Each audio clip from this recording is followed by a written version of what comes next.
I'll tell you a funny story about Cockney Thug. So our manager at the time, and Rusko's manager was the same guy, good friend of ours, still to this day, Matt. Yeah. All-type manager, Matt. Big shout manager, Matt. Still love you, bro. So we were both managed by manager Matt. And Matt sent us this tune. He goes, check this tune out, guys. It's really fucking cool. I think you're going to like it. I love when you do Matt's voice. Rusko made it. It's really fucking forward thinking. I think you're going to love it. It's called Cockney Thug. So Matt sends us this tune and we get it. It's like, fucking, wow. Where do you rap? Like, what part? Yeah. It was like, what part do you rap? But yo, we thought the tune was sick. And we were like, yeah, let's do it. So anyway, we had a lot of other tunes to do at the time, and we got a schedule of music to get through and rare. So one reason or another. So Cockney Thug is sat there. The little net. Cockney Thug was sat there on our to-do list of tracks to vocal, and we never did it. We never got round to it.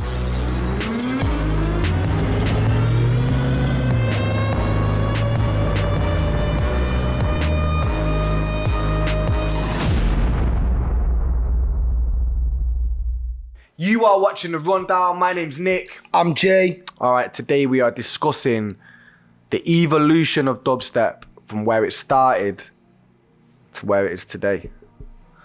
Yeah, man. It's been a big journey. So what a lot of people, I know we have mentioned this on a previous episode, but for those who don't know,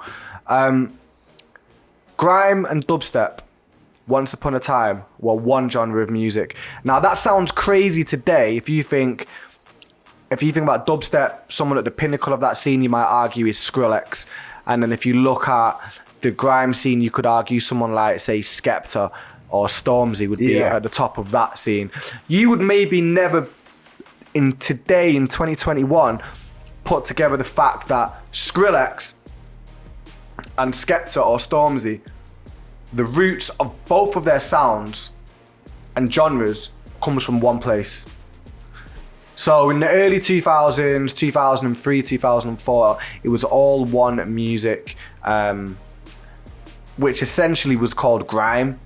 It kind of came from the dark garage era, innit? Like we had UK garage in England, and it was predominantly quite happy party music, champagne popping. I bring you flowers. Let's feel nice, you get me? Yeah. But then out of that came like a subculture of darker influenced garage music, which was people like Oris J, aka Dark One, Musical Mob, Zed Bias. There was a few of them, LB. And I think the one track that changed everything, and obviously Wiley with Eskimo.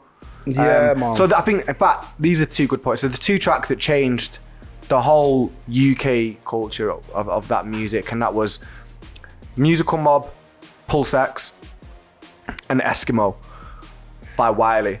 Those two tracks, when those two tracks came out,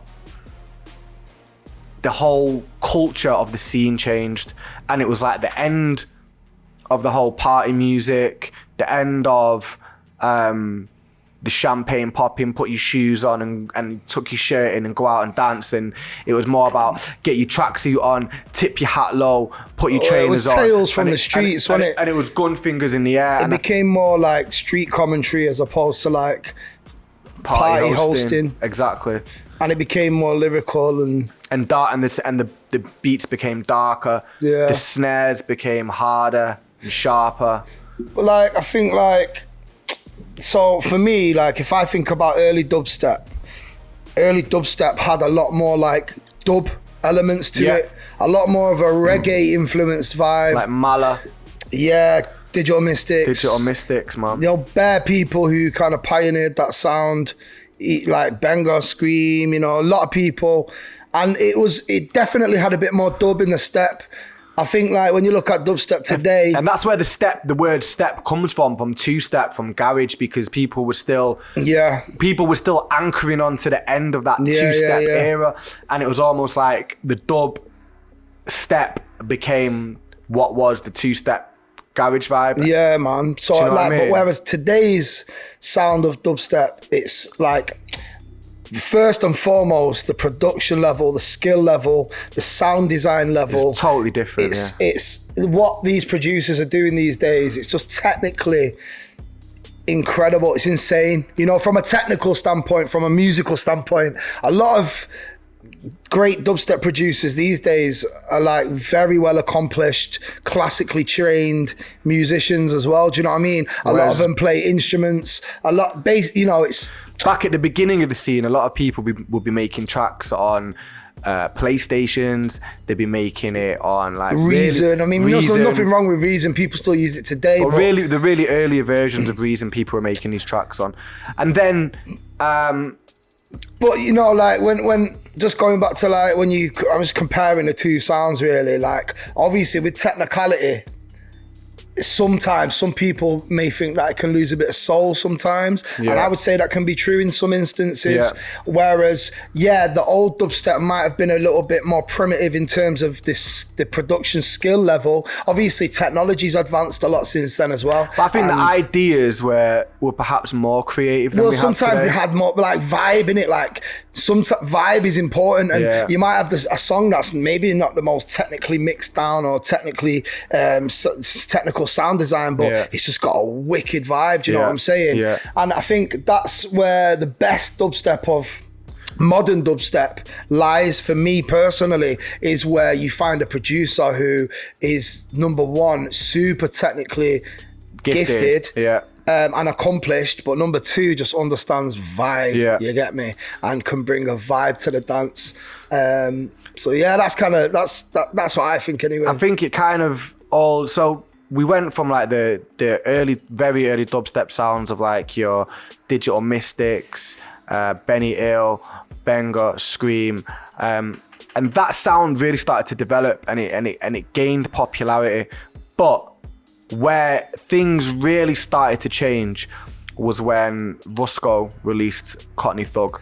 Yeah, that went nuts. So Cockney Thug, I think it took the scene from being like, 200 capacity venues, 300 capacity venues. We're talking in the UK here as well. Even in Europe as well. At this time, it was mainly UK, but Europe too, definitely. But it hadn't completely crossed the pond yet. It hadn't crossed the pond at all. To America. Not at all at this point. So when Cockney Thug came out, that's what it put the turbocharge on the scene massively, and that's what really expanded it. I'll tell you a funny story about Cockney Thug. So our manager at the time, and Rusko's manager was the same guy, good friend of ours still to this day, Matt. All type manager Matt. Big shout manager Matt. Still love you, bro. So we were both managed by manager Matt, and Matt sent us this tune. He goes, check this tune out, guys. It's really fucking cool. I think you're going to like it. I love when you do Matt's voice. Rusko made it. It's really fucking forward thinking. I think you're going to love it. It's called Cockney Thug. So Matt sends us this tune and we get it. It's like, fucking, wow. Where do you rap? Like, what part? It was like, what part do you rap? But we thought the tune was sick. And we were like, yeah, let's do it. So anyway, we had a lot of other tunes to do at the time, and we got a schedule of music to get through and rare. So one reason or another. So Cockney Thug, he sat there. The little net. Cockney Thug was sat there on our to-do list of tracks to vocal, and we never did it. We never got round to it. But it became one of the biggest dance music songs, not even let alone dubstep. I think that's what you're saying, isn't it? Like that catapulted the shit to a whole different stratosphere. It was like, I heard it on Daytime Radio 1, like all the DJs across genres were playing it, you know what I mean? And it was definitely a special moment, and that was followed by stuff like, I might not be in timeline order. I just interrupt this with a little funny one. So like once Cockney Thug blew up, I remember ringing manager Matt and goes, still want that vocal for Cockney Thug? And he was like, no mate, that ship sailed. Fucking hell. But yeah, sorry bro, I interrupted you. I can't remember what I was saying then. But yeah, so I think I was saying Dr. P Sweet Shop.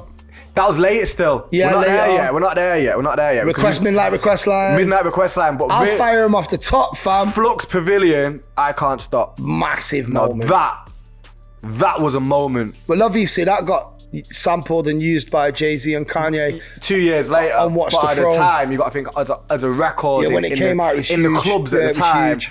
I can't stop. But yo, it's when it started becoming festival music as well. Exactly. And It's when it became like arena music. That happens, yeah, when you see one tune in a scene blow, like Cockney Thug, and there was a few others, like when I look at UMLK, there was a few, you get me?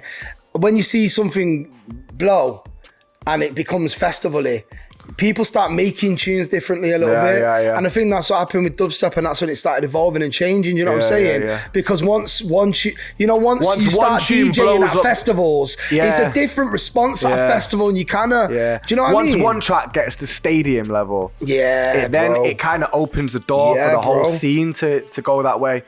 And I think once the Flux Pavillions, I Can't Stop really took off, I think that's when we saw the influx from America. I remember Influx. Shout out to Flux Pavillion. Shout out to Flux for the influx, bro. I remember going to America in like 2000, like 10 years ago, like 2011. First time I went was with Mark, and it was the first time I met John, 12th Planet, and we played at the Roxy Theatre. And I thought, fucking dubstep in America? Seriously? Like, no way. So anyway, me and Mark, did we know. This is before we got the virus feeds. It was just me and Mark who went on it. So we was there, and we played at the Roxy Theatre I think it's on Sunset Boulevard in Hollywood. And we got there. It's only a small venue, but yo, the queue, bro. I've told you about this bare times. Yeah. The queue was like 200 meters long. Yeah, crazy. It would have took Bolt 20 seconds. Like, it was fucking. Yes, it was mad. And I remember at that point. When you know something special's happening, innit? Yeah, at that point, yeah. It's you know, like, that energy. Right, this is serious. Yeah. And I remember playing that show, and the energy was like, it was like Renaissance, yo. It was mad. It was like a cultural revolution was happening in America at that time, and to see that firsthand was like, wow. And I think from there, like, the sound just kept evolving and changing, and it definitely got harder. And because we had the I Can't Stop and Midnight Request Line and all that kind of stuff, but then the sound started getting a lot more aggressive, and then came like Skrillex. Bro Step. Skrillex. When Skrillex came with that first EP. I mean, Skrillex changed the game completely because of what an absolute genius he is. Yeah, production-wise, the production level. I think genius. that's what we were saying initially. Like, the dubstep today, the sound design, the production, the arrangement, like, it's fucking from a technical. Whether as any musician out there watching this podcast, anyone who understands the technicalities of music. Listen, that shit is genius. There's no two ways about it. Do you know what I'm saying? Yeah, man. And I think that's Skrillex came along and blew everyone's minds because it was like, oh, holy fuck. And I think it's kind of like the fact that the quality of the production is so fucking high. Yeah. It's a kind of a testament to the size of the scene now. Yeah. Because when something's that well done, yes, it flies. It's gonna fly. Do you know what I mean? Yeah. And I think what's happening these days is. There was a funny time in drum and bass, right? Where drum and bass was the big thing in the UK, because it's funny right now in the UK, dubstep's unheard of predominantly. There's a few small promotions and there's a small scene, and there's a lot of producers and a lot of people doing shit, and you can see that there from is. From a live perspective, it's not from what a live was. Perspective, there's nothing. Whereas if you go to America, like, all the major festivals have fucking got dubstep popping Even off. like, and it's weird. They have their own major festivals. Australia, like it's popping. New Zealand, it's popping. France, it's popping. Germany, Italy. I remember a time in drum and bass where like it kind of dissipated quite a lot, and it filtered out the shit, and back came a really strong, healthy, vibrant scene. And if you think about the drum and bass scene now, there's clear distinctions. You've got the neuro drum and bass. Yeah. You've got the jump up stuff. Yeah. You've got the liquid, more like vocal led stuff.